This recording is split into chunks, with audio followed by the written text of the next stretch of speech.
Cerita novel Kaisar Penentang Langit. Selamat menyimak dan menikmati.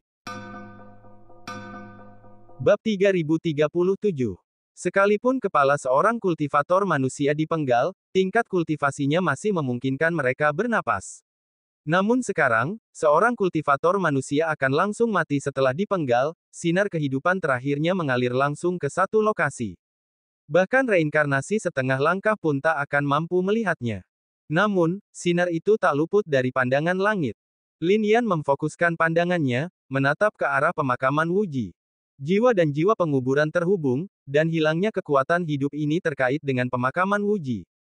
Di dalam tanah terlarang kehidupan dan kematian, pasti ada formasi yang sangat menakjubkan. Begitu pertempuran dimulai, area terlarang menyerap kekuatannya tanpa batas. Lin Yan telah mengamati hal ini secara ekstensif selama bertahun-tahun. Area terlarang ini hanya menyerap kekuatan umat manusia. Lin Yan tak mampu menghentikannya untuk sementara waktu dan hanya bisa terus memadatkan rune. Waktu berlalu dengan cepat. Pertempuran di sini telah berkecamuk selama 1 jam penuh, tanpa tanda-tanda akan mereda. Mayat-mayat di bawah sudah banyak. Para vampir di bawah gempuran darah, semakin terdesak. Namun, umat manusia tetap gagah perkasa seperti sebelumnya, mata mereka dipenuhi semangat juang. Klan S, bagaimanapun, telah menderita banyak korban dalam pertempuran ini. Namun, semakin banyak kultivator yang memusatkan perhatian mereka ke medan perang. Di sana, ekspresi Suetu tampak tegas. Di belakangnya, di lautan darah yang tak berujung, miliaran bintang berkelap-kelip. Namun pada saat itu, bulan darah tiba-tiba muncul, mengerdilkan lautan. Tiba-tiba, lautan darah tampak sunyi senyap. Banyak peti mati batu muncul dari lautan darah, melayang di atasnya. Niat membunuh semakin kuat. Tatapan Suetu semakin intens, dan ia tiba-tiba menatap Yao Huan. Seketika, peti mati batu muncul dari lautan darah.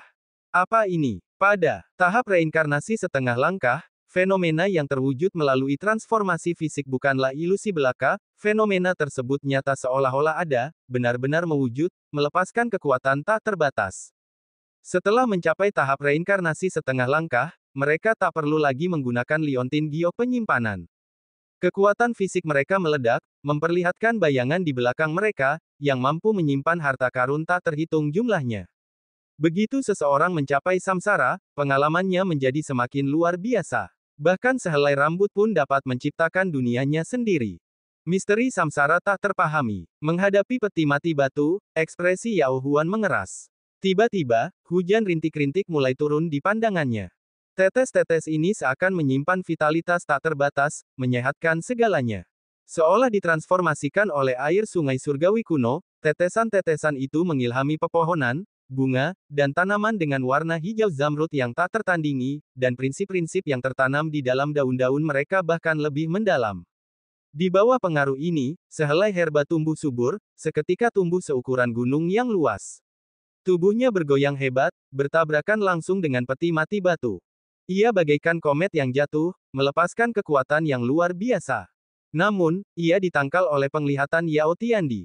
Dampak energinya juga terlihat, tanpa menimbulkan kerusakan.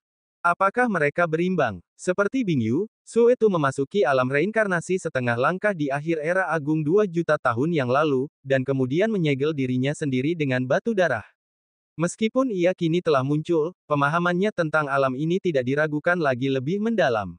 Sedangkan Yao Huan, ia baru saja memasukinya dan belum pernah stabil di alam ini.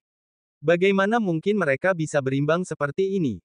Hal ini mengejutkan banyak praktisi. Ini bukan hasil seri, jika pertarungan sungguhan terjadi, Yao Huan pasti sudah menang. Saat itu, ada seorang kultivator muncul, berbicara dengan penuh perhatian.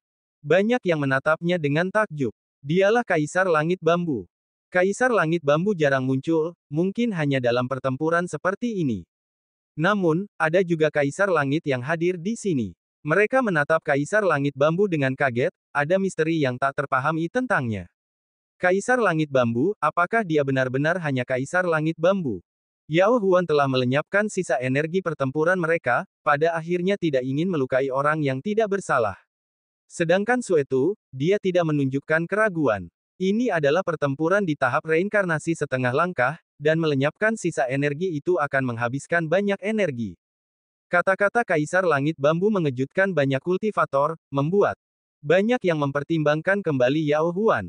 Hal lainnya adalah Kaisar Obat sungguh menakjubkan. Saya merasa bahwa masa hidupnya hampir berakhir, mungkin hanya tersisa sebulan. Namun, dia berhasil membebaskan diri dan memasuki kembali alam reinkarnasi setengah langkah. Ketekunan macam apa yang dibutuhkan untuk itu? Terobosan di akhir hayat seseorang merupakan sebuah keajaiban. Betapa banyak kultivator yang telah jatuh dalam penyesalan. Lagi pula, di akhir hayat, hati bergejolak. Tanpa keteguhan hati, mustahil untuk melewati penghalang ini. Kaisar, hal ini membuat banyak kultivator berkonsentrasi. Jadi, seseorang yang telah mencapai setengah langkah reinkarnasi dapat disebut kaisar. Boom! Pada saat ini, Suetu menyerang lagi, dan lautan darah melonjak, menyebabkan para kultivator di semua sisi merasakan jantung mereka berdebar lagi. Namun, kekuatan dalam penglihatan Yao Huan dilepaskan, melawan segalanya. Yao Huan kemudian mengambil inisiatif, mengendalikan jembatan pohon dan langsung menyerang penglihatan Kaisar Surgawi Klan Darah. Ini mengejutkan semua orang. Meskipun keduanya sebelumnya pernah berbenturan, penglihatan mereka tidak terpengaruh.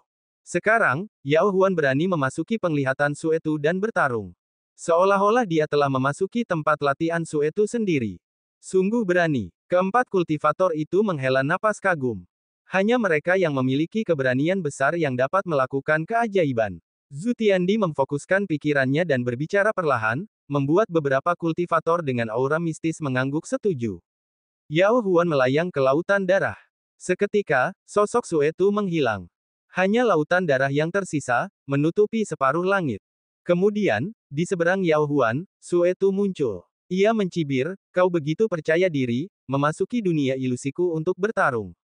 Mencapai setengah langkah reinkarnasi memungkinkan fisik seseorang berubah menjadi ilusi, sebuah dunia seperti dunia yang terpisah.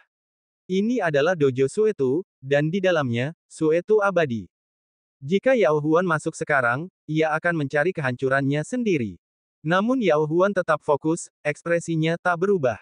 "Tidak perlu ragu, kau benar-benar bisa menyerang," kata Yao Huan, menatap Suetu. Begitu masuk, bahkan jika gempa susulan energi meletus, mereka tidak akan dapat menyebar ke dunia luar. Oleh karena itu, Yao Huan tidak perlu menahan diri, juga tidak perlu melawan gempa susulan, ia benar-benar dapat mengerahkan seluruh kekuatannya. Kata-kata ini menyebar luas, membuat banyak kultivator tercengang. Yao Huan masih belum menggunakan kekuatan penuhnya sampai sekarang. Boom! Saat ini, di atas lautan darah, Suetu sudah bergerak. Dengan gerakan tangannya yang ringan, sebuah pisau raksasa muncul di lautan darah. Pisau raksasa ini telah tertidur di lautan darah ini entah berapa tahun yang lalu, dan sekarang dipenuhi dengan niat membunuh yang tak berujung. Di saat yang sama, pada pisau raksasa ini, terdapat pola-pola kuno yang berkelap-kelip. Senjata reinkarnasi setengah langkah. Banyak praktisi menatapnya dan langsung mengenalinya. Ini pasti senjata milik orang kuat di zaman kuno. Senjata ini tidak ditempa oleh Suetu, tetapi entah bagaimana ia mendapatkannya dan mencelupkannya ke dalam lautan darah. Sekarang tanda pemilik aslinya telah terhapus. Suetu dapat menggunakan senjata ini sesuka hati. Dalam hal ini, Yao Huan takut akan bahaya.